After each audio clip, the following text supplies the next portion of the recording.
Hey, it's Elena here. I'm going to spend a little time today telling you about the importance of holding your core properly through all movement, especially when doing planks.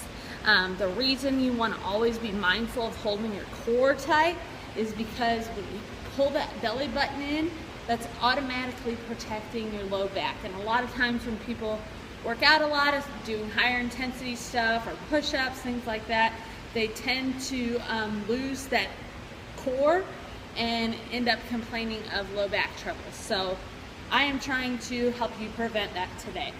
So when you're doing home workouts, sometimes it's hard to realize yourself doing some of these things. So what I would suggest is finding like a stand-up mirror and either sitting it on the ground or propping it up somewhere so that you can assess your form or have someone watch you. So when you are in plank form, I want you to think of your pelvic girdle here. And what you're going to do, I'm trying to show you, is you're going to kind of rotate that pelvis back and almost feel like you're pulling your butt and your belly in at the same time. And when you do that, or just having good posture, it helps you to engage your core. So a lot of times when people go down in planks, what I see is them either putting their butt up too high or down too low. And then especially when they do down too low, that's putting a lot of pressure on that low back. So you want to think of your back as being almost in like a tabletop position. So you want to keep it very flat with that belly button pulled into your spine. All right, same thing when you're in low plank. You don't want that butt getting up in the air or down too low. You want to keep that back as flat as you can. All right?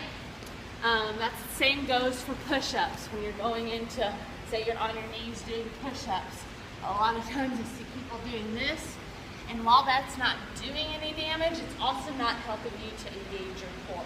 So the best way to do it is to get in high plank form and then just drop those knees. And do push-ups in proper position. Another thing I want you to think of is just when you're doing any movements where you're bending over, if you're doing that, it's putting all that pressure on your back. You want to think of it like when I taught you how to do a squat. Keep that chest up in that good lifting form. All right, so think of that if you're doing like side-to-side shuffles, anytime you're down, throwing stuff like kettlebell swings, be mindful of that. Also, when you're doing anything pressing overhead, you don't want to lean back. That puts pressure on your low back. Keep a good, steady stance with those feet hip-width apart, knees slightly bent, core pulled in, and then like that. And if you start to get tired, like doing an overhead press, bend those knees a little bit. Use a little momentum to help you. It's better than swinging and going like that and putting pressure on your back.